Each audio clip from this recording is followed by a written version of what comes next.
Doctor Qamar احسان صاحب جنہوں نے اس کتاب کی تصنیف میں بڑا کردار ادا کیا، پروف ریڈنگ سے لے کے اس کی پرنٹنگ کے معاملات۔ ڈاکٹر صاحب کسی تعارف کے محتاج نہیں ہیں، سما ٹی وی کے ساتھ وابستہ ہیں، اور آلریڈی ان کی کمیونٹی کے لیے خدمات ہیں کہ تمام جو ہماری ایونٹ ہوتے ہیں ان کو نہ صرف کور کرتے ہیں بلکہ کمیونٹی کے جو نمائندہ لوگ ہیں ان کی بھی ہمیشہ بڑے عمدہ انداز میں پذیرائی کرتے رہتے ہیں۔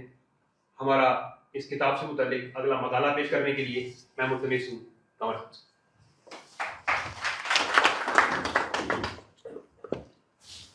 بسم اللہ الرحمن الرحیم۔ سب سے پہلے حال میں موجود تمام احباب کو خوش آمدید کہتے ہیں اور شکریہ ادا کرتا ہوں منصرات گارسیہ، ایاز حسین سید صاحب اور افضال بیدار صاحب۔ دو تین باتیں کرنا چاہتا ہوں۔ پہلی بات تو یہ کہ کتاب کوئی آسان کھیل نہیں ہے، اس کے لیے آپ کا زرخیز دماغ ہونا بہت ضروری ہے۔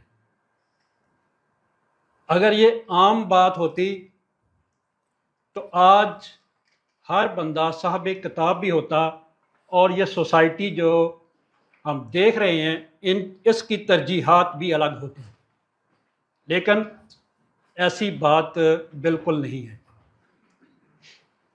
اس کتاب کے پیچھے، کیونکہ آپ بیتیوں کے حوالے سے بات ہو رہی ہے تو اسی کتاب کو آپ جنرلی بھی کتاب کے حوالے سے سن سکتے ہیں، سوچ سکتے ہیں کہ کتاب کے لیے کن مراحل سے گزرنا پڑتا ہے۔ ایاز حسین سید صاحب نے جولائی 2007 میں جب کونسلیٹ کا چارج سنبھالا تو ستمبر 2007 میں پاکستان سے یہاں پہنچا، یعنی 2 ماہ کا فرق ہے۔ وہ میرے سے اگر یہاں ریزیڈنس کے طور پر دیکھیں تو 2 ماہ پہلے آئے ہیں اور میں 2 ماہ بعد میں آیا ہوں۔ 2008 کی کونسلیٹ سے لے کر آج کے دن تک کی کونسلیٹ کا پورا ریکارڈ میرے دماغ میں ہے۔ کس وقت کیا ہوا، کس کی کیا خدمات ہیں، وہ کسی سے بھی ڈکی چھپی نہیں ہے۔ وہ الگ بات ہے کہ ہم تنقید سے بچنے کے لیے یا اپنے تعلقات کو بہتر رکھنے کے لیے حقائق کو بھی تروڑ مروڑ دیتے ہیں۔ میرے سے پہلے جو دوست یہاں پر موجود ہیں 1972 سے لے کر اب تک، میں کبھی بھی یہ نہیں چاہتا یا کبھی بھی میں نے وہ بات نہیں کی جو میرے سامنے نہیں ہوئی۔ 2007 سے پہلے کیا کچھ ہوتا رہا، مختلف دوستوں سے سنا، ایک ایک واقعے کو کئی طریقوں سے بیان کیا گیا۔ یہ ایک لمبی ڈبیٹ ہے، اس پہ پھر بات ہوگی، لیکن سید ایاز حسین شاہ صاحب نے جس طرح ان شخصیات کو ڈھونڈ کر، جنہوں نے نہ صرف اس معاشرے کے اندر مشکل ترین دور گزارا، 2007 کے بعد کا تو میں کہتا ہوں کہ اتنا مشکل نہیں تھا، بہت لوگ تھے، آپ کو ہر طرح کا تعاون ملتا تھا، آپ کو ہر طرح کی کھانے کی چیزیں دستیاب تھی، یہاں پر رہائش کا کوئی مسئلہ نہیں تھا۔ لیکن جب میں نے اس کو 3 بار پڑھا ہے کتاب کو، تو میں نے بار بار پڑھنے کے بعد دیکھا کہ وہ دوست جو 80، 70 اور 90 کے دور میں یہاں پر تھے ان کے لیے کیا مشکلات تھیں۔ اصل تاریخ ہمارے لیے وہی ہے جن لوگوں نے اسپین کے دروازے ہمارے لیے کھولے، ہم ان کی دیکھا دیکھی یہاں پر پہنچے، نہ صرف پہنچے بلکہ ان بزرگوں نے ہمیں کھلے دل سے یہاں پر خوش آمدید بھی کہا اور ہر طرح کی ہر ممکن جو کوشش ہو سکتی تھی انہوں نے تعاون بھی کیا۔ اس میں بہت سارے تعاون کے ایسے واقعات بھی موجود ہیں، جیسے راجہ شفیق صاحب نے ایک واقعہ لکھا ہے کہ وہ کھانے کے حوالے سے ہے کہ کھانے کی چیزوں کے بارے میں ہمیں نہیں علم تھا، تو کسی نے کھا لیا، کسی نے نہیں کھایا، کسی نے کہا بسم اللہ پڑھ کے کھا لیں تو حلال ہے۔ اسی طرح اور بہت سارے واقعات اس کے اندر موجود ہیں۔ گو ابھی ہم اس کتاب کی وہ اہمیت نہیں سمجھتے،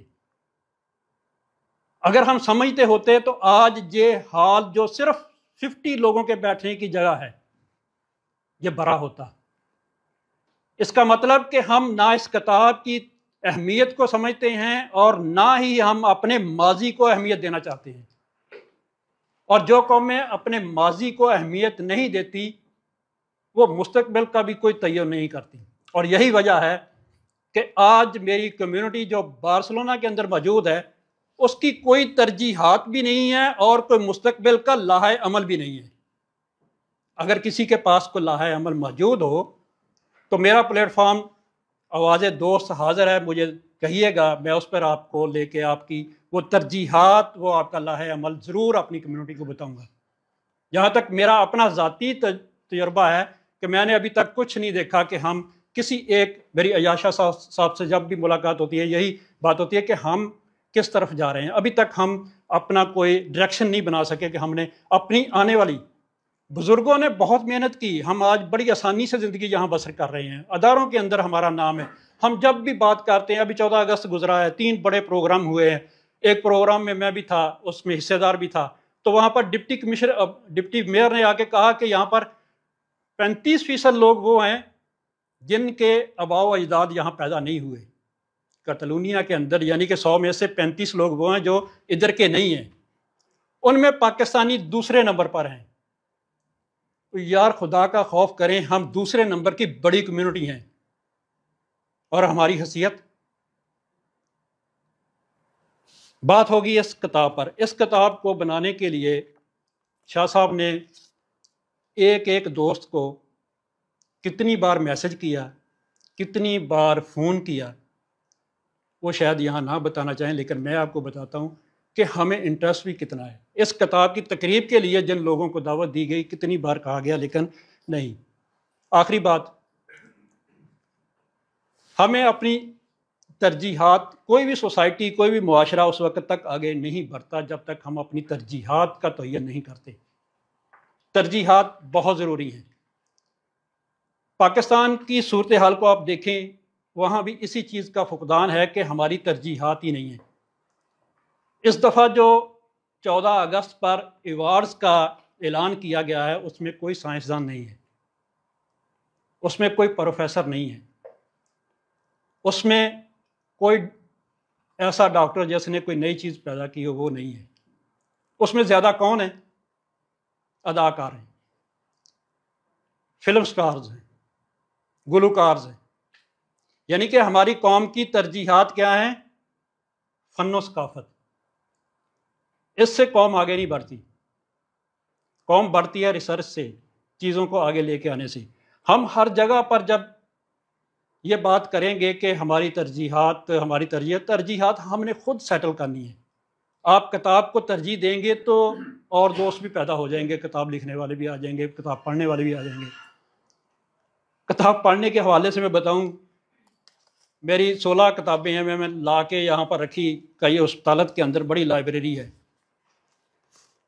تو جوید مغل صاحب اس چیز کے گواہ ہیں, یہ میرے ساتھ گئے تھے, مجھے اسپینش نہیں آتی تھی, انہوں نے وہاں پر میرا انٹروڈکشن کروایا, کہا کہ اس بندے کی یہ کتابیں ہیں تو یہ لائبریری میں گفٹ کرنا چاہتا ہے.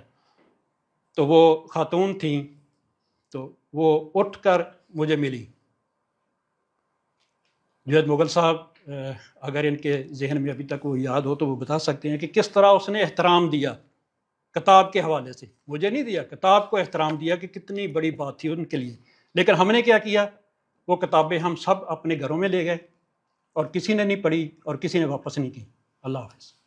قرطبہ ریسٹورانٹ سانتا عادیہ دے بیسوس, 3 بڑے ہال, 350 سے زائد افراد کے بیٹھنے کی پرسکون جگہ, سالگرہ, شادی اور سیاسی تقریبات کے لیے موزوں ہال, آپ کی پہنچ میں آسان, میٹرو نمبر 2 کے سٹاپ آرتیگس سانتا عادیہ کے بالکل قریب. ایشین کھانوں کا ایسا معیار کہ آپ بار بار آنے پر مجبور ہوں. بچوں, بڑوں اور فیملیز کے لیے پرسکون جگہ, کوئلے والی مرغی, بریانی, بکرے کی ران, پورا بروسٹ بکرا اور جو آپ چاہیں. قرطبہ ریسٹورانٹ سانتا عادیہ دی بیسوس آپ کا اپنا ریسٹورانٹ. فون پر آرڈر کریں, خود آئیں, ایشین کھانوں کا مزہ لیں.